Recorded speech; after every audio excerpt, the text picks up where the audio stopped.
Muy buenas tardes, muy bienvenidos a esta nueva edición de Economía para Todos. Hoy es sábado 15 de marzo y tenemos muchísimos asuntos y todos como muy importantes, en el sentido de que muchas de esas cosas, de esas cosas van a depender otras muchas. Por ejemplo, los aranceles. La guerra arancelaria que inició Trump y a la que se ha sumado la Unión Europea, y de la que le vamos a hablar porque hay mucha preocupación entre muchos de los sectores, pues porque afecta mucho a la economía y a muchos sectores, pues como el vino, el aceite, el acero, en fin, una cosa muy variada. Y los que les vamos a poner nosotros a los americanos, pues ya estamos, pues también vamos a ver si les dañamos, y además en los estados donde hay el republicanismo, o Trump tiene más fuerza. Vamos a hablar de eso, de la preocupación que hay, pero vamos a hablar también del famoso gasto en defensa. Ahora le añadimos seguridad, le añadimos ciberseguridad, le añadimos cambio climático, a ver si cuela un poco mejor entre sus socios, que ya después de lo que pasó el jueves parece que sé que está más solo que la una, pero a él no le importa porque no va a ir al Parlamento. Dice que hay cosas que el Consejo de Ministros es, en fin, único y suficiente, y ¿para qué nos va a contar nada de momento? Dio una rueda de prensa, pero sinceramente la única conclusión que saqué fue esa, que no va a ir al Parlamento, que le importa un rábano que sus socios no le apoyen, que Feijóo, y a mí que me importa, lo hace el Consejo de Ministros, y además no les puedo adelantar mucho, porque primero hay un consejo y luego hay una reunión de la OTAN, que es en la que me dirán, o sea que patada al balón y ya veremos, ya podéis dejar este debate porque hasta mayo, creo que es la reunión de la OTAN, no os voy a poder decir mucho más, ni cuánto dinero, ni de dónde lo voy a sacar, ni nada, porque además lo hemos hecho tan bien que tenemos dinero, parece ser a expuertas. Somos los que más crecemos, los que más no sé qué, todas las reformas que hemos hecho han sido exitosas, en fin, bueno, total. Que vamos a hablar de todo eso porque es importante, porque es mucho dinero, y también no solamente el fondo, sino también las formas, ¿no? Aquí ya el Parlamento no vale para nada, a pesar de que el propio jueves, claro, por eso no le interesa al Parlamento. Este mismo jueves tuvo 5 fracasos en las votaciones el gobierno, o sea que efectivamente, ¿para qué lo voy a llevar si ya sé lo que me va a pasar? Y dedicaremos, como siempre, el final a nuestro asunto de apoyar el retraso, la anulación del cierre de las nucleares, la primera Almaraz, porque cada semana tenemos nuevas noticias que apuntan a que, hombre, lo bueno para España sería que eso no se produjera. Y en esta ocasión, pues no solo tenemos a la UGT, sino que tenemos otros ejemplos de cómo distintos colectivos y distinta gente que sabe de lo que está hablando, pues nos alerta de lo que pasaría. Ya en diciembre nos salvamos de un apagón general, en noviembre de apagones que gracias a la industria pues no se produjeron, y lo que nos puede pasar en el recibo de la luz si esto se lleva a cabo. Vamos con todo ello y bastante más. Y hoy me acompañan el profesor Raga, bienvenido, buenas tardes. Buenas tardes, Carmen. Y Javier Santa Cruz, muy buenas tardes, muy bienvenido. Bueno, vamos primero no digo a liquidar en menos tiempo, pero porque creo que lo del gasto en defensa es importante, pero los aranceles también. O sea, la Unión Europea ha respondido a esa guerra comercial emprendida con Trump, y obviamente pues hay muchos sectores en España que están muy preocupados con eso. De hecho, creo que fue Voz Populi el otro día que dijo que los despachos de abogados están recibiendo numerosas consultas de muchas empresas, pues para, no sé si irse de España, buscar nuevos mercados, o sea, porque claro, esto se pone complicado, se pone muy complicado. Sobre todo por los vaivenes también, ¿no? Al final no sabes muy bien. Bueno, pero eso estamos acostumbrados, ¿eh? Sí, ahí tenemos. En la casa tenemos ejemplos currículum, muy claros. tenemos currículum ya. Pero bueno, hay preocupación, hay mucha preocupación. Pues claro que seguramente sí. Javier, que está muy en contacto con el mundo empresarial, pues percibe esta preocupación, ¿no? Porque al final las guerras comerciales acaban mal. Acaban siempre mal, y en especial cuando las guerras comerciales ni siquiera sabes de qué bando tienes que estar.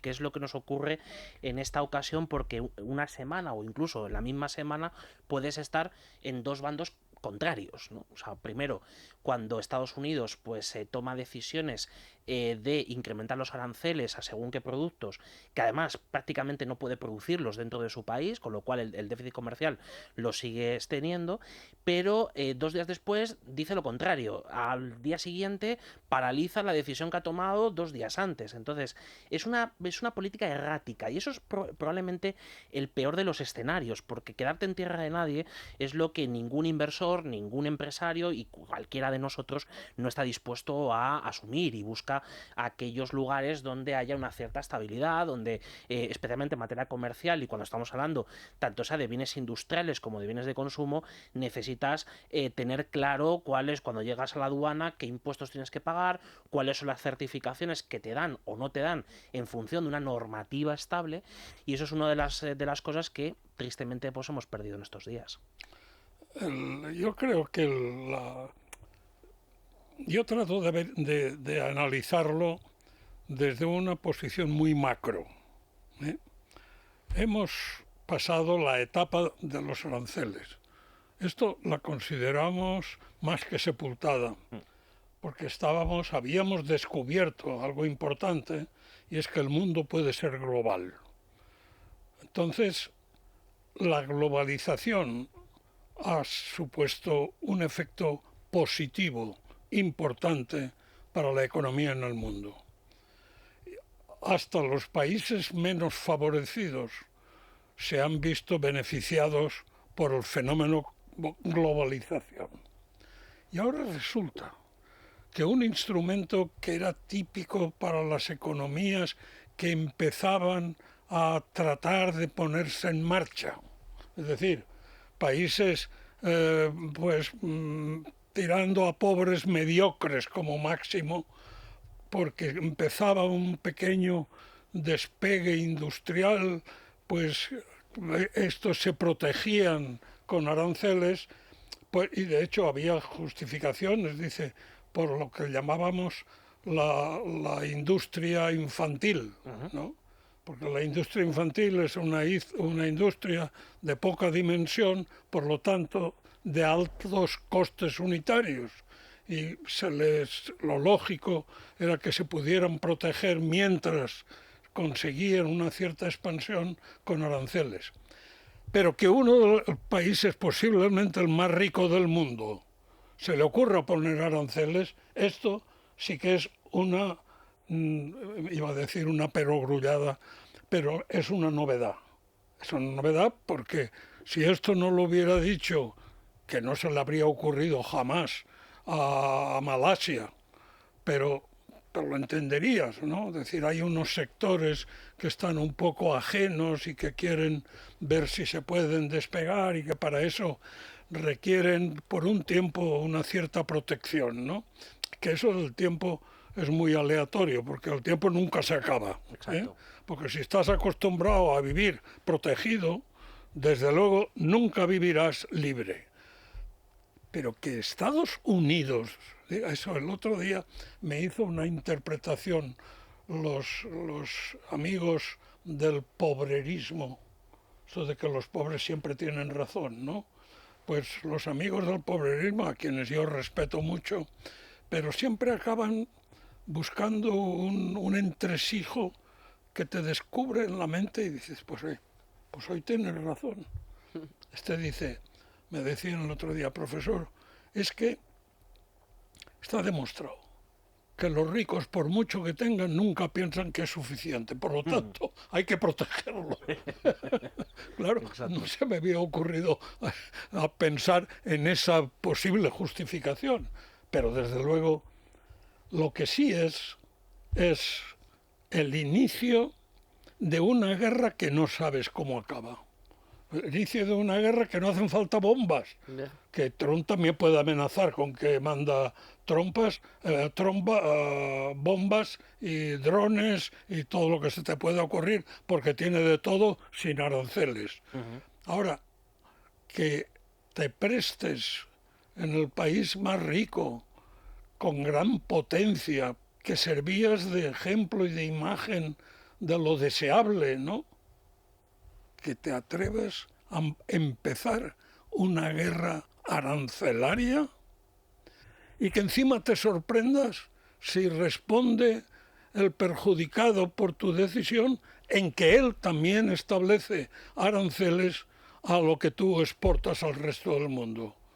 Es que eso es, sobre todo es tremendo. Lo dramático es que fastidias a tus propios ciudadanos, porque ¿por qué tus ciudadanos no van a poder beber champán francés o cava español o vino de Rioja y les dejas que solamente se beban sus vinos estos? Porque al final esos vinos subirán de precio porque son los únicos que habrá en el mercado. O sea, es que es, en fin, pues como es una guerra arancelaria, pues que al final perjudicas a los consumidores, haces ahí pseudomonopolios que al final suben los precios y te llevas por delante la economía. De hecho, lo que creas son grupos de presión en torno a tu figura. Es decir, en realidad ahí también hay una cuestión oculta que es lo que... o sea, Trump en ese sentido es como si hubiera leído, y el profesor Raga los conoce muy bien, a los mercantilistas del siglo XVII, ¿no? Cuando veíamos que al final aquí de lo que se trataba era de tener una balanza comercial positiva. Eso es. Y entonces parecía que lo que tenías que hacer era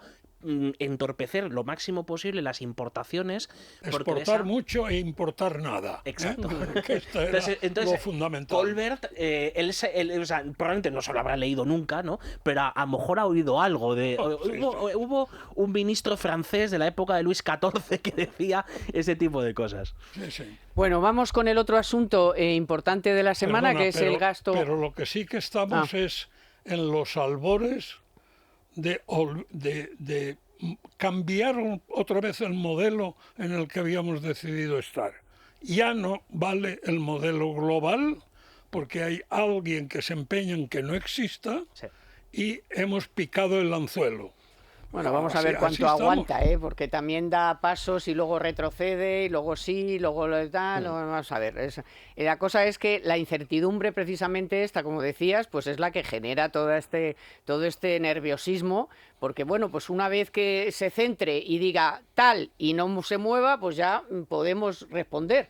Pero es tiro, aflojo, no sé qué, te asusto, no te asusto. Bueno, lo que sí va a ser un susto va a ser o sea, que no es que esté yo en contra, pero como no sabemos ni cuánto ni cómo vamos a hacer con el compromiso que vamos a adquirir o que hemos adquirido ya, por lo menos del 2% ya está adquirido, pero lo del 2% nos resulta ahora mismo ridículo porque ya se está hablando del 3 y pico, ya lo dijo Rutte, lo dijo von der Leyen, del gasto en defensa. Aquí le hemos añadido, porque a Sánchez le interesa por sus socios y tal, que no se lo compran, pero él sigue insistiendo, lo hizo el jueves por la tarde, con la seguridad, la ciberseguridad, el cambio climático, el no sé qué, para vendernos que hay que aumentar ese gasto en defensa. Tampoco nos ha dicho cómo, ni cuándo, ni cómo. Lo que sí, único que parece que se vislumbra claramente es que no va a ir al Congreso porque no se lo van a aprobar, con lo cual lo hará el Consejo de Ministros cuando toque, dice ahora ya que a ver qué dice la OTAN en mayo. Pero a nosotros lo que nos interesa es económicamente cómo podemos responder a este reto, porque son miles de millones, ¿no, Javier? Miles de millones que tenemos que sacar de dónde. Que ahí está, que si cojo de aquí, cojo de allá, pero eso es para 2.000, 3.000, 4.000, pero estamos hablando de más, ¿no? Buenísima pregunta porque, vamos a ver, nos hemos acostumbrado en España a que haya un gobierno que no tiene presupuestos. Y entonces ya es algo normal, algo que ya a nadie le extraña y es un problema muy serio, porque si no hay presupuestos generales del Estado, no hay política económica suficientemente seria, responsable y que sepamos a qué nos atenemos. Pero vamos a ponernos en las cifras de la última ejecución presupuestaria, ¿vale? Entonces, en esas cifras lo que vemos al mes de noviembre, porque dentro de unos días conoceremos el cierre del año, donde ya, lo hemos comentado alguna vez en estos micrófonos, el objetivo de déficit se va a rebasar, es decir, el objetivo del 3%, muy probablemente el déficit esté más cercano al 3,2, 3,3, incluso 3,4, algunas fuentes, pero ahí lo que vemos es que la inversión en defensa, donde se computan no solo la inversión, sino también el consumo, es decir, los sueldos, por entendernos, internos de los militares, aproximadamente de 15.000 millones de euros. Eso es lo que estaba presupuestado, de los cuales se han comprometido 13 y se han pagado 10. Esas son así las cifras en términos gruesos. Para lo que cumplir... cuenta es lo que se ha pagado, para que Cuenta lo, lo que se ha que lo pagado, sepamos. eso es. Entonces, ¿qué sucede? Que tendríamos que estar no en 15, tenemos que estar en 30, porque más o menos ya el PIB lo tenemos en 1,5 billones, por tanto el 2% de 1,5, ahí lo tenemos, son 30.000 millones. Entonces, para poder incrementar de golpe en 15.000 millones adicionales la inversión en defensa o el presupuesto de defensa, como lo queramos llamar, eso no se puede hacer sin presupuestos generales del Estado. ¿Por qué? Salvo que, no sé, se inventen algún mecanismo, que se lo pueden inventar, y ya hemos visto muchas cosas que se han inventado a lo largo de los últimos años. Porque primero tiene que haber, ya no hay margen en los gastos. Es decir, la ejecución a noviembre ya se había cubierto el 94% del gasto que estaba prorrogado del presupuesto del 2023, de lo que estaba previsto. Pero es que los ingresos están evolucionando de forma desfavorable, sobre todo tanto los ingresos, el impuesto a la renta, como el IVA. Es decir, ya no está yendo tan bien como iba hace unos meses, o ya no digamos en los años anteriores, porque también la inflación es menor, con lo cual las tasas han bajado, con lo cual el efecto inflacionista en la recaudación es menor. Con lo cual, 15.000 millones de golpe te plantea tener que ir como mínimo al Congreso de los Diputados, porque el ejercicio que ha hecho el presidente del gobierno con los grupos parlamentarios, eso no es un café en la Moncloa, eso es que el presidente del gobierno tiene que acudir a la sede de la soberanía nacional y decir claramente, igual que se pide el plazo al Congreso de los Diputados para meternos en una guerra, aquí estamos hablando de algo muy parecido. Ya estamos metidos en realidad desde hace unos cuantos años porque tenemos que defendernos ante una invasión, que aunque la invasión la tengamos a miles de kilómetros, afecta al conjunto de Europa. Entonces, ¿qué sucede? Que como mínimo tiene que estar en el Congreso de los Diputados y defender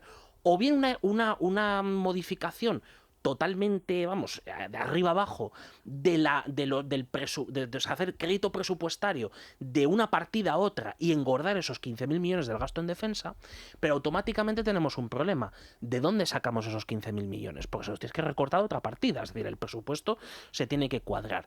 Y ahí es donde ninguno de los socios actuales del gobierno está dispuesto a asumir. No solo ya por cuestión ideológica la parte militar, es que ni siquiera están dispuestos a que eso salgan esos 15.000 millones, pongamos por caso, de la financiación autonómica, o salga de las transferencias a la seguridad social, para que se endeude la seguridad social y dejemos claras las cuentas de cuántos ingresos se gastan en la seguridad social. Bueno, tienen que decidir de dónde. Entonces, son muchísimos millones, es un ejercicio de responsabilidad el que hay que hacer ante la sociedad española, diciendo, señores, esto es, si me permitís la expresión, con esto acabo, esto es algo muy parecido a lo que hizo Zapatero el 12 de mayo del 2010. Sí, sí. Es decir, hay que presentarse en la tribuna del Congreso de los Diputados, decir, señores, se acabó el juego, aquí hay que poner 15.000 millones, no solo ya por presupuesto propio, sino cuál es la aportación que España hace al presupuesto general para dotar de las infraestructuras o de los servicios, sean de inteligencia, sean de ciberseguridad, sea de lo que sea.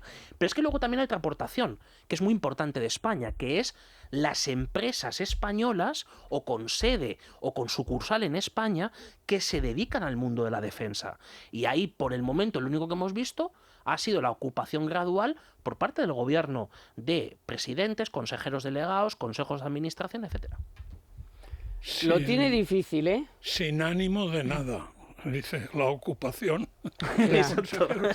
Que no pretenden nada más que vivir. Pero vamos a ver, lo que Javier plantea es lo que haría un presidente normal. Ya, pues vamos a decir normal. Normal. Como Sánchez ya nos ha demostrado que no es un personaje, en fin, que el sanchismo te puede pasar cualquier cosa,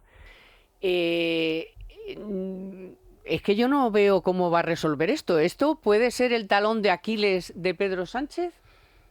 Es que yo creo que no tiene talón. Bueno, sí, de Zapatero también decíamos que no tenía talón y al final, final le dijeron o lo haces o te cae la del pulpo. Claro, pero aquí los ataques a la dignidad personal de Sánchez, yo creo que en estos momentos son infinitos. Soy incapaz de poner una cifra, ni siquiera en un sentido. no le importa. Él no se siente titular de dignidad. Ya, pero lo va a tener que hacer porque se lo va a obligar porque si no la tienes Unión dignidad, Europea. ¿qué haces? Seguir mintiendo. La mentira puede ser infinita. Hombre, el infinito se reserva para otras cosas, pero casi puede ser infinita. Y cuando uno ya está engañado, puede estar 5 veces más engañado, incluso en direcciones opuestas a las que se le engañó la primera vez. Esto es realmente increíble. Un país sin política económica y, como bien ha dicho Javier, sin presupuesto. Presupuesto es el instrumento para la política económica. Presupuesto dices que pretendes crecimiento, estabilidad, pues los 1000 objetivos que de Con Bruselas, que hay que cumplir, redistribución, en fin. Ahora, sin presupuesto no hay política económica, hay caprichos económicos. Y caprichos llevados, ¿por qué? Hombre, pues en estos momentos lo primero que se te ocurre es decir de los márgenes de comisión que algunos pueden esperar. Y eso se convierte en prioritario. Y entonces, cuando he oído que Sánchez dice que por defensa entendemos el cambio climático, a mí, Carmen, se me caen los palos del sombrajo. Pues es lo que nos está vendiendo. Mire, es un engaño para el universo. Y usted participa de ese engaño, pero además me lo mete en defensa. ¿Qué le van a mandar? No, ¿Le van a mandar 15 grados es que la tesis, para que usted le ponga una...? Porque la tesis de Sánchez es que nosotros, a pesar de ser frontera sur y tener muchos problemas, los problemas los tienen en el este, pero como somos muy solidarios y nosotros tenemos un problema en nuestro Mediterráneo de cambio climático, nosotros vamos a participar. No porque nosotros nos sintamos como que nos van a invadir, problema que pueden tener los finlandeses, los polacos, los del este y tal. No, nosotros no tenemos ese problema, nosotros tenemos otros problemas más ligados al cambio climático y de ahí es donde lo calza. Pues en el Mediterráneo y tal, y somos frontera sur y tenemos otros problemas diferentes con Rusia que no son la ciberseguridad, los ataques, el yihadismo, el no sé qué. Entonces, con toda esta parafernalia que nos vendió el jueves, es con lo que intenta de momento darle una patada al balón hasta ver qué pasa en la OTAN y si ahí nos van a decir, tú, ven para acá, que tienes que hacer esto, esto y esto, y esto es lo que tienes que poner encima de la mesa. Déjate de cambios climáticos y de historia, lo que le dirán ahí. Ya el Rute le dio aquí un buen repaso. Pero, hombre, es que eso... Y bueno, pues es que lo vamos a ir viendo, profesor, porque tenemos que seguir pensar nosotros en el cambio, y seguir el país también. Carmen, pensar en el cambio climático y no en los drones que te pueden mandar. ¿O es que la guerra con Ucrania es de cambio climático? Nosotros no somos frontera, no tenemos esos problemas. Bueno, pero los países africanos que están dentro de la égida de Rusia, antigua Unión Soviética, y de China, por otro lado, que son distintos, Los países africanos están más lejos que nosotros. Bueno, y podemos tener la amenaza de Ceuta y Melilla, puesto que ahora Marruecos es íntimo de Trump y le puede ayudar a meternos por ahí un cuerno. O sea que sí que tenemos problemas y muchos, pero en fin, el mundo del sanchismo es así. Ahora les quiero contar algo interesante, y es una empresa de inversión inmobiliaria que está arrasando, se llama Cibislen, y ofrece garantías en todos sus proyectos y las rentabilidades van del 10 al 13% anual. Se puede invertir de 250 euros. Pueden entrar para ver todos los detalles a www.cibislen.com y en unos minutos escuchar la entrevista que le vamos a hacer para que nos cuente muchísimo más de este asunto al CEO de Cibislen. Así que les invito a que continúen, por supuesto, con nosotros, no solo ya por Cibislen, sino porque aquí tenemos a dos grandes economistas que nos van a contar ese informe del Banco de España, que no tiene muy claro lo que va a pasar este año, porque dice, bueno, va a haber correcciones, las previsiones son, porque hay mucha incertidumbre. No sé cómo habéis visto esto, porque claro, él maneja datos y hemos sabido que los márgenes empresariales siguen por debajo del año 2019, que ya como dice Santa Cruz, ni el IVA es el IVA, ni el IRPF es el IRPF, ni el consumo de la inversión, ni las horas trabajadas, el paro son 4 millones de personas, Sí, en señora. fin. Y va a haber correcciones, que no sé muy bien esto que se quita del medio, porque las correcciones pueden ser al alza o a la baja. No sé. Claro, pero lo dejó el señor gobernador, lo dejó de manera bastante, bueno, ambigua, ¿no? Porque lo que quiere hacer es, tanto si se equivoca como si acierta, quedar en la posición en la que está, porque él es así, es de toda la vida muy es del así, ¿no? gobernador. Pero hay dos cosas importantes en la actualización de previsiones. En primer lugar está la cuestión de que el Banco de España, y ahí en ese sentido, por lo menos la frialdad de los números nos permite seguir diciendo lo mismo con independencia del gobernador que haya, es que la dependencia del crecimiento de la economía española, del consumo, y en particular del consumo público, es cada día mayor. Es decir, las previsiones, por ejemplo, si vemos los cuadros trimestrales del Banco de España de los últimos 2 años, siempre se han equivocado a la baja en el consumo público, en la aportación del consumo público. Siempre ha sido muy superior a la que se esperaba. Entonces,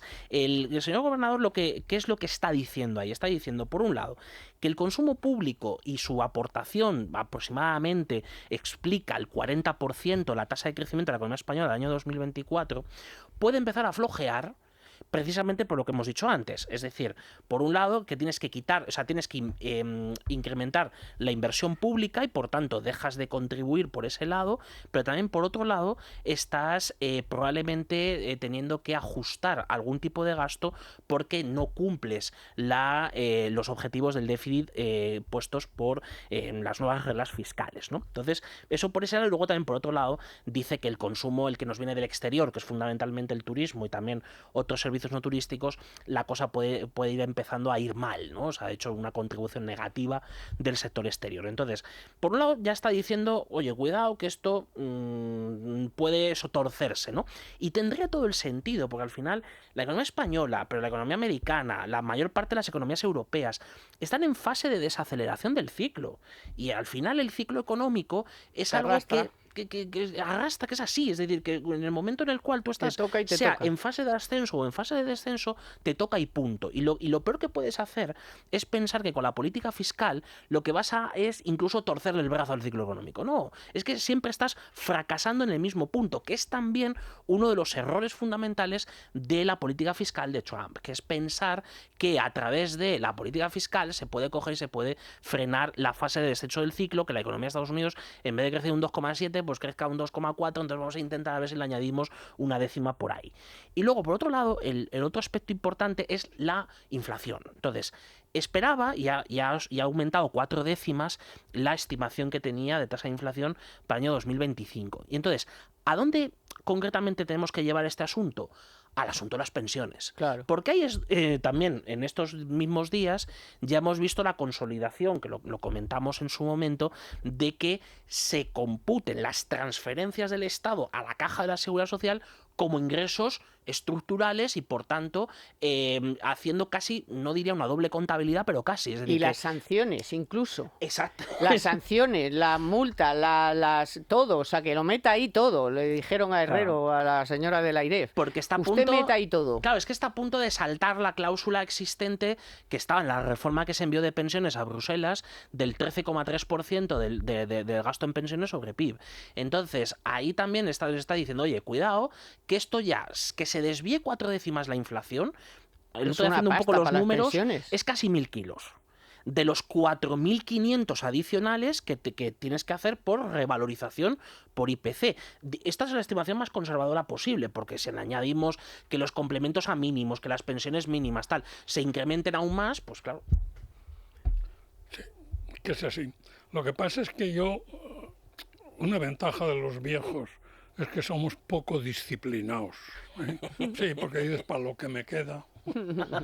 Y cuando se habla de ajustes y de ajustar previsiones, nosotros leemos manosear las previsiones y manosear los datos.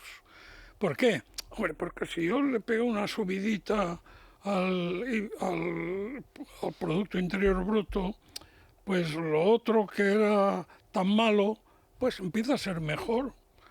Porque porcentualmente, pues he bajado, amigo. Exacto. Claro, como la deuda y todo esto. Claro, Exacto. y al final acabas haciendo ricos a los pobres y hambre para todos, que esta es la verdad, ¿no? Hoy en Estados Unidos se está hablando de la proximidad a la recesión. Ujú. Si la economía americana entra en recesión, ya puedes comprar números de la lotería por si acaso. Hombre, la inflación va peor, no sé si tanto una recesión, pero claro... Es fase de descenso del ciclo, las claro. bolsas... Pero Carmen, hay un problema que los políticos generalmente no valoran. No distinguen entre dos términos que son dos términos que entre sí no tienen nada que ver. Riesgo e incertidumbre. Los dos son completamente distintos. El empresario está preparado para el riesgo, asumir riesgos. Ya, pero la incertidumbre no. Y decide en función de los riesgos que piensa que pueden producirse. Pero nunca está preparado para escuchar las tonterías de la incertidumbre. Nunca saber dónde está. Bueno, como les había prometido, tenemos ya comunicación con el CEO de Cibislen, que es don Íñigo Torroba, que creo que ya nos escucha, ¿verdad, don Íñigo? Sí, os escucho. ¿Qué tal estáis? Muy bien, pues nada, encantada de tenerle otra vez aquí y de que nos cuente más cosas sobre Cibislen, porque todas las semanas informamos a nuestros oyentes y espectadores sobre su empresa y pues esas rentabilidades que ofrecen y un poco cómo va todo, o sea, porque al final, ¿qué puede hacer uno para entrar ahí? Entonces, es verdad, señor Torroba, que el mercado inmobiliario está desajustado, lo estamos contando en todos los medios de comunicación, aquí también, entre la oferta y la demanda, que hay una reducción del crédito bancario a los promotores inmobiliarios, y ahí es donde entra Cibislen, ¿no? Como otro actor para dar financiación al sector inmobiliario. ¿Es un poco así? Sí, efectivamente, al final Cibislen se engloba dentro de lo que llamamos los financiadores alternativos, que es todo financiador que no sea bancario. Al final, en España cada vez la financiación alternativa está cogiendo más peso, por lo que tú acabas de decir, que los bancos cada vez se están poniendo más exigentes por temas regulatorios, sobre todo, no porque no quieran dar dinero al mercado promotor, ni mucho menos, y ahí es donde entra la financiación alternativa a poder suplir esa necesidad de capital que los bancos dejan de poder ofrecer a los promotores. Bueno, es que hay que decir que el crédito, la financiación bancaria para la construcción ha caído un 37% entre 2015 y 2022 y eso lógicamente afecta muchísimo a los pequeños y medianos promotores. Y ahí es donde entra Cibislen a través de de un término que es el crowdlending. Sí. Que es como ustedes han emergido. Cuéntenos un poco más qué es esto, porque sabíamos del crowdfunding, pero ahora también el crowdlending. No paramos de aprender. Mira, básicamente el crowdlending es lo mismo que el crowdfunding, lo que pasa enfocado en solo estructuras de deuda. Es decir, nosotros lo que hacemos es democratizar la inversión inmobiliaria, que cualquier pequeño ahorrador o inversor desde 250 euros pueda invertir en proyectos proyectos inmobiliarios y beneficiarse de las rentabilidades que este sector ofrece y que históricamente ha estado reservado solo a capital institucional por el difícil acceso y por la alta necesidad de capital que se necesitaba. Para que lo entendamos todos, ¿qué es lo que ofrece Cibislen? ¿Se puede invertir, ya lo hemos dicho, tan solo con 250 euros a partir de 250 euros? Pero, ¿qué nos ofrece como alternativa? O sea, ¿y qué garantías tenemos? Y para que todos nos quedemos tranquilos. Pues mira, Cibislen lo que ofrece es primero una solución digital para invertir en proyectos de inversión inmobiliaria. Nosotros solo trabajamos con estructuras de deuda, es decir, trabajamos prestándole el dinero al promotor y siempre contra la garantía hipotecaria del propio activo. Es decir, el dinero siempre va a estar garantizado con el valor del activo. Estamos ofreciendo ahora mismo rentabilidades entre un 10 y un 13% anuales. Tenemos ya un track record de más de 7 años operando, con más de 100 proyectos financiados y más de la mitad devueltos. Y estamos esta semana de celebración, Carmen, porque ayer conseguimos batir el récord de inversores en un proyecto con más de 2.200 inversores que aportaron más de 2 millones de euros a un proyecto. Muy bien. Pero es que hay que tener en cuenta, tengo aquí un dato que es en los próximos 3 años, digo, para que se pueda animar a la gente, ¿no? En los próximos 3 años el mercado inmobiliario va a necesitar 72.000 millones de euros en financiación. Y bueno, parece una oportunidad única para meterse aquí, ¿no? Con esas rentabilidades, además. Sí, ahí está metido también la financiación tradicional, pero es que en los países del norte de Europa el peso entre financiación tradicional y financiación alternativa es casi 50-50, con lo cual en España todavía estamos muy por debajo de eso. La financiación alternativa está en el entorno del 10%, un pelín por encima, y la tendencia es cada vez parecernos más a los países del norte de Europa, sobre todo Reino Unido. Pues si quieres recordarnos cómo podemos entrar en contacto con Cibislen para todos los que estén interesados en invertir en el sector inmobiliario a través de ese crowdlending que nos ofrece Cibislen, pues nos lo cuenta si quiere. Sí, es muy sencillo. Es a través de la página web www.cibislen.com. Aquí te registras, que es un proceso muy sencillo de poner tu nombre y tu email, y a partir de ahí te vamos mandando todos los proyectos que vamos subiendo y ya el inversor decide si quiere invertir o no invertir. Pues muchísimas gracias, don Íñigo Torroba. Hasta la próxima y mucho éxito. Muchas gracias a vosotros. Bueno, vamos a comentar ahora un asunto que tiene puesto el foco en la economía, en las redes sociales y la influencia que ejercen en los jóvenes. Y cómo una de estas dos cosas, pues por la aparición de los finfluencers o influencers financieros, que han hecho que muchos usuarios se identifiquen con ellos y quieran seguir sus consejos. De ahí que sea fundamental que los jóvenes desarrollen conocimientos y habilidades para construir una opinión crítica ante posibles fuentes de desinformación. Por ello, este año Banco Santander se une una vez más a la Global Money Week, que está impulsada por la OCDE, con el foco puesto en la ciberseguridad y en el fenómeno de los finfluencers. Bajo el lema "Darle ese leak no te renta, cuida tu dinero", la entidad ha organizado más de 90 talleres de educación financiera hasta el 23 de marzo y un webinar en directo el próximo miércoles que tratará cómo trabajan los influencers financieros, abordando los posibles riesgos y dando consejos vitales, fundamentales. Pueden seguirlo a través de la web finanzasparamortales.es. Bueno, vamos brevemente a comentar algo porque ¿quién nos lo iba a decir? O sea, ¿quién lo podía saber? Que al final, en algún momento, el Tribunal de Cuentas Europeo iba a decir: oye, para un momento aquí, parar un poco las máquinas. No solo en España, en otros países como Italia y algún otro, ya lo sabíamos, que en algún momento nos iban a decir: oye, pero ¿qué estáis haciendo por ahí con todo el dinero? No se han fijado exactamente en cantidades, pero sí en los controles, en la seguridad, de cómo hemos estado repartiendo el dinero de los fondos europeos. Yo, si fuera von der Leyen y estuviera viendo lo que está detectando el Tribunal de Cuentas, diría: ¿cómo? ¿Que me estáis pidiendo otra vez que yo ponga aquí, que pongamos este dinero a fondo perdido, ¿no? Los famosos 800.000 millones que quieren dar ahora para el gasto en defensa. ¿Cómo? ¿Que otra vez queréis que todo esto sea por la patilla y que no haya controles ni seguridad? Entonces, bueno, no lo podíamos saber, pero hacía falta que a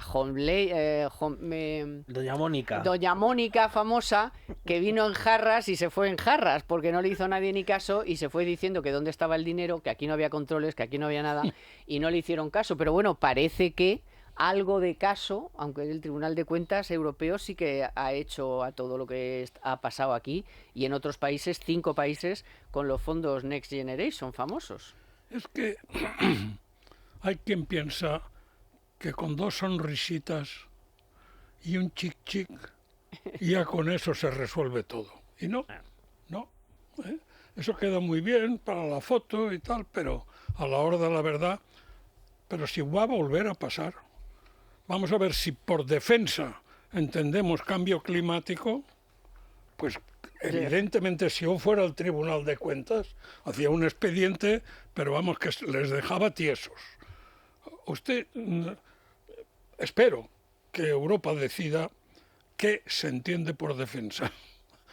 Que todos lo entendemos, pero que el gobierno no estoy tan seguro que lo tenga claro. Eso se lo va a decir la OTAN. Claro. Bien clarito. Entonces, por eso, o busca un experto. El experto no es Marlaska, cuidado. Bueno. Está metido en el lío, pero no es un experto en materias de defensa. Pero, oiga, pregunte usted a quienes sí pueden saberlo, pues eso. Si se lo van a decir, si todo esto que nos está vendiendo ahora es humo. Le van a acabar diciendo lo que tiene que gastarse, lo que tiene que aflojar, y déjese usted de historietas. Pero él de momento, Carmen, ganar tiempo. Sembrando confianza en los que pueden estar interesados en poner la mano para el cambio climático y para el aburrimiento. Bueno, o sea, que es así. De momento lo de los fondos europeos va a acabar trayendo cola, ¿no te parece? Porque claro, ha sido mucho dinero y los resultados pues ahí están, que al final casi el 90% de los que han recibido el dinero eran organismos públicos. Así es. Claro. Y no ha llegado a la empresa. Así es, porque era la única manera de enseñar unas cifras de ejecución medianamente razonables, que tampoco eran razonables. Se terminaron inventando una escala de términos, a cada cual más complejo, para hacer que como que estaba ejecutado el presupuesto, pero ¿cuál era la diferencia entre compromiso, ejecución, pago? O sea, lo de pago sí se entiende bien, pero todos los pasos anteriores, cuando se decía está licitado. Sí, se lo han ¿Y inventado. qué es licitado? Todo el lenguaje. Entonces, todo ese lenguaje se lo inventaron completamente y, claro, el Tribunal de Cuentas Europeo, que obviamente pues no actúa, digamos, a corto plazo, porque tienen que ser a cuentas cerradas, con una serie de controles, pero siempre, el Tribunal de Cuentas Europeo siempre nos ha dado unos cuantos rapapolvos, no es ni el primero ni el último, y hace unos años, por ejemplo, con historias que hacíamos muy mal en España, era bastante implacable. Pero, por ejemplo, una de las cosas que dice el Tribunal de Cuentas Europeo, que también decía nuestra amiga doña Mónica hace 3 años ya, que fue cuando Holmeyer, vino 3 por años aquí, ya. decía que incluso la propia normativa en la que se asentaba el reparto de los fondos europeos estaba incompleta, porque era así. Es decir, recordemos que esto nace de un Real Decreto Ley convalidado en enero del año 2021, que se convalidó por la abstención de Vox. Cuidado, cuando aquí cada uno tiene que asumir su parte de responsabilidad, y entonces se tramitaba como proyecto de ley, es decir, para intentar desarrollar los mecanismos de agilización administrativa. Se creaba una estructura piramidal en torno al Palacio de la Moncloa. Pero es que eso ya murió después de más de 100 prórrogas del plazo de enmiendas de un proyecto de ley que se tramitaba por la vía de urgencia. Entonces, ¿qué ocurre? Que una parte sustancial del dinero ha ido por un camino donde el que tenía que firmar no tenía la seguridad jurídica para poder hacerlo, y al final, ¿en qué se ha terminado gastando? Si hemos vuelto Se fueron 2 o 3 de responsables de esto del control, cuando dijeron, ¿cómo? En Hacienda, que claro. esto no, yo me piro. Y se han pirado 2 o 3. Claro, y han terminado todo esto pues como parecía que iba a ser, pues gasto, no es inversión, es gasto, y luego evidentemente para alimentar a las empresas públicas. Nuestro compañero Diego Sánchez de la Cruz, al que voy a citar por cierto ahora otra vez, nos ha estado ilustrando sobre las chorradas en las que se han gastado mucha parte de ese dinero. En fin, bueno, vamos con la noticia de la semana de Telefónica. Víctor. En Economía para Todos, la noticia de la semana con Telefónica. Pues fíjense, las ayudas del gobierno a colectivos vulnerables, nada menos que 7 millones de personas, tuvieron un coste de 28.500 millones de euros en los 2 últimos años. Además, el peso de este tipo de ayudas con relación al PIB se ha duplicado con los gobiernos de Pedro Sánchez. Es un estudio de FEDEA que pueden leer en Libertad Digital de la mano de Diego Sánchez de la Cruz. Por ejemplo, en 2023 un total de casi 5 millones de personas recibieron prestaciones generales, subsidios o ayudas sociales por un coste de 22.167 millones. Si a eso le sumamos las ayudas finalistas, que tuvieron un coste de 4.443, pues ya tenemos 28.500 millones de euros que no sabemos si las personas que lo recibieron porque lo merecían o no. Pero eso es el dinero que nos hemos gastado. Bueno, y ahora les cuento que Libertad Digital les presenta el curso para aprender a invertir y gestionar su patrimonio. Es un curso online que permite conocer a las mejores empresas dónde invertir, los mejores fondos de inversión del mercado o cómo tener éxito en las inversiones inmobiliarias. No deje que la inflación haga perder valor a su dinero y súmese a las mejores megatendencias para invertir con nuestro curso de estrategias de inversión y gestión patrimonial. Solicite información sin compromiso en libremercado.com o en el 91-523-9722, 91-523-9722. Bueno, y en estos últimos minutos vamos a aprovechar para abrir nuestra ventana al mundo nuclear. Tenemos que empezar diciendo que, y ya se ha publicado por activa y por pasiva, que el sistema eléctrico tembló en diciembre. Este fue además el titular que utilizó nuestros compañeros del Economista hace unos días, que ya comentamos aquí también. La escasez del sistema eléctrico, las inversiones que ha paralizado en España, nada menos que 60.000 millones en la industria. Ahora resulta que el Gobierno se lanza a la búsqueda de tierras raras y minerales críticos, pero no sabemos eso, que... Ellos tampoco. Ellos tampoco, efectivamente. Y luego vemos cómo se van sumando a la necesidad de que Almaraz y todo lo que es la paralización de la nuclear no se produzca.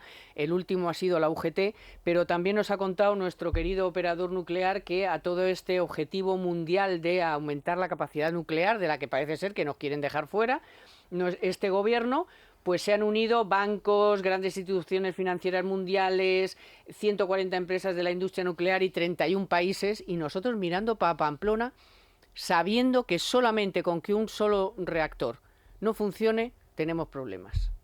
Uh-huh. No, y aparte hay dos cuestiones del muy corto plazo que ilustran bastante la situación del parque nuclear español y sobre todo la falta absoluta de ganas por parte del Gobierno de contradecir su discurso desde el año 19. Es decir, al final aquí para echar marcha atrás y sobre todo para hacer algo racional, basta con modificar una orden ministerial que es la orden de cierre concretamente de Almaraz, que es la primera, los primeros dos grupos, noviembre del 27 y noviembre del 28, y un acuerdo que se firmó por parte de la empresa que gestiona los residuos nucleares, que es Enresa, y las titulares de las centrales para llevar a cabo el desmantelamiento. Entonces, y además tienes el ok de toda la mayoría del Parlamento. Claro, hay yo creo que esa iniciativa parlamentaria que fue de Guillermo Mariscal, del Partido Popular, que fue muy importante porque fue escenificar hasta qué punto no hay una mayoría cohesionada en torno al Gobierno para decir que no a la nuclear y ejecutar el calendario tal como está en este momento previsto. Pero aquí, por un lado, está la cuestión del problema que tenemos desde el punto de vista de la garantía del suministro, es decir, no tenemos garantizado el suministro para el año 2030, para cuando 2029-30 se desconecten estos primeros grupos. Hay que tener en consideración que quitar 1 megavatio de nuclear significa añadir 1 megavatio de gas, porque no hay en este momento una tecnología y una fuente de generación que aporte la misma estabilidad y firmeza al sistema eléctrico de lo que lo hace la nuclear, y por tanto... Y lo que eso supone para el recibo de la gente y de la empresa. Exacto. Que es un aumento sustancial del recibo. Es un aumento muy importante de los precios de la electricidad, y especialmente para aquellos que peor lo están pasando desde el punto de vista del coste eléctrico, como es la industria, y también el incremento de las emisiones que eso supone. Entonces, si estamos para el año 30 queriendo cumplir no sé qué objetivos, el 55% del plan europeo, pues es imposible poderlo cumplir. Ya de por sí, en la situación en la que estamos, tampoco se va a cumplir. Imaginemos si quitamos todo el parque nuclear. Aquí entonces, ¿no creéis que lo único que puede pasar es que, como en Cataluña el 60% del mix, o sea, de la energía que consumen es de origen nuclear, Junts obligue de alguna manera, no? Pero a ver, una cosa, estaría de acuerdo, o sea, estaría de acuerdo con ese razonamiento, Carmen, si todos pensáramos que la política energética en España y por parte de los grupos políticos es única. Pero el problema es que no es única. Es decir, yo lo que temo no solo ya de los grupos catalanes, sino de otros grupos, es que digan, voy a poner a salvo mis nucleares a cambio de sacrificar, a cambio de poner como chivo expiatorio a Almaraz y incluso a Cofrentes, que bueno, se cierran después, ¿no? Entonces, eso es lo que hay que evitar por todos los medios, porque si cae una carta, el castillo de naipes se cae entero. Es decir, no hay posibilidad de hacer un apaño. Es decir, incluso el apaño que se haría sería infinitamente más costoso. Entonces, ahí es donde es necesario actuar ahora, porque ya estamos en el tipo de descuento. Es decir, el proceso para que el Consejo de Seguridad Nuclear haga los exámenes, te diga exactamente cuáles son las inversiones que tienes que realizar para firmarte una extensión de la vida útil, es un proceso de mínimo 2 años. Ya estamos encima de la bocina, como se suele decir.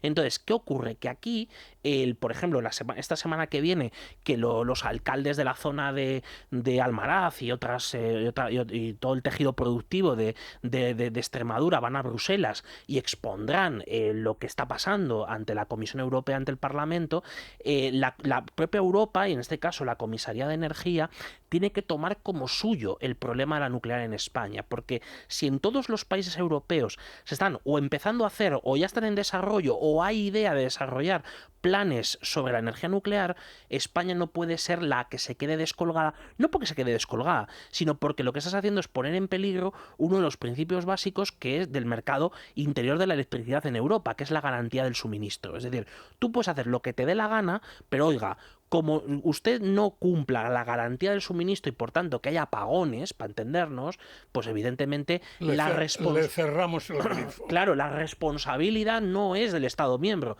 es del conjunto de la Unión Europea. No, si eso, mire, yo me debo confesar nuclearista desde casi mis inicios. Yo me dediqué primero al petróleo durante unos cuantos años, pero estuve siempre convencido de que la energía nuclear es segura, es barata y eficiente. Entonces, los primeros ataques que recibí fue Chernobyl. Y claro, que es que Chernobyl, dése cuenta, digo, es que aquello es una chapuza. Estamos hablando de centrales nucleares serias, con todas las garantías tecnológicas de seguridad y de funcionalidad. Hombre, si Gemelas de Almaraz les acaban de ampliar 60 sí, años hombre, de vida sí, útil. Hasta los 80. Sí, De pero 60, 80. Chernobyl era pues como los coches esos que producían, como con licencia Fiat, Sí. te hacían un coche que se rompía enseguida. Pero ya bueno, el que pues te saca mira. ahora Chernobyl es que no tiene ni idea, ni le interesa Claro. el tema, ni sabe Y nada, después, ni es un encontraron, burro, o sea, es un después bruto. encontraron otra excusa que también me la plantearon en alguna conferencia, que era Fukushima. Bueno, otra. Y entonces, primero, Fukushima nos ha demostrado la contaminación, para empezar. Cierto. Y segundo, de prohibir algo, deberíamos de prohibir los maremotos. Porque claro, Fukushima fue un problema del mar, no un problema de la central Claro, nuclear. además aquí lo importante que hay que decirle a la gente es, vamos a ver, ustedes quieren vivir apagones y además pagar carísima la electricidad, no tener seguridad y estar como en Cuba o como... pues no. Entonces, ¿cuál es déjese que sí, que es muy bonita la nuclear y cuando hay viento y cuando hay sol, pero eso no es una garantía de suministro. Que no nos metan rollos. Hoy Sánchez el otro día igual. Somos los pioneros, que ya lo decía también Zapatero, y a qué precio nos salió. Somos los pioneros en energías renovables. Que sí, que muy bonito, que muy bien, pero mire, en cuanto a una central nuclear se ha puesto en parada técnica, usted ha tenido que decirle a la industria que pare, porque si no, se apagó la luz. Claro. Y en diciembre, todo el mes de diciembre hemos estado con el que apagón, que no apagón, que hombre, pero esto un país serio donde quieres tener industria y ser potente y no tener pobreza, es un país que tiene que tener la energía segura y lo más barata posible. Y no hay otra, y no hay otra. Y entonces Si no se pueden cerrar las centrales nucleares, por Dios. Sino una línea de subvenciones para candiles. Ya, pero es que no, hombre, déjese de Que es historias. la otra solución. Yo veo lo de prohibir los maremotos. Lleva un papeleo, pero puede Claro, ser. Sí.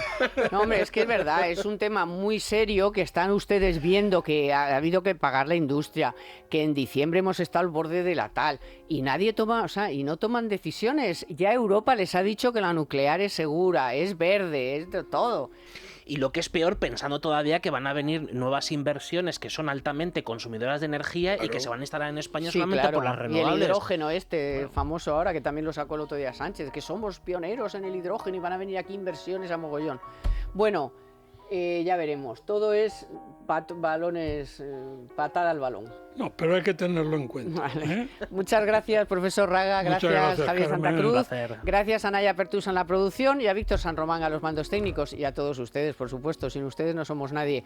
Así que nos vemos el próximo sábado. Que tengan un buen fin de semana. Economía para todos con Carmen Tomás.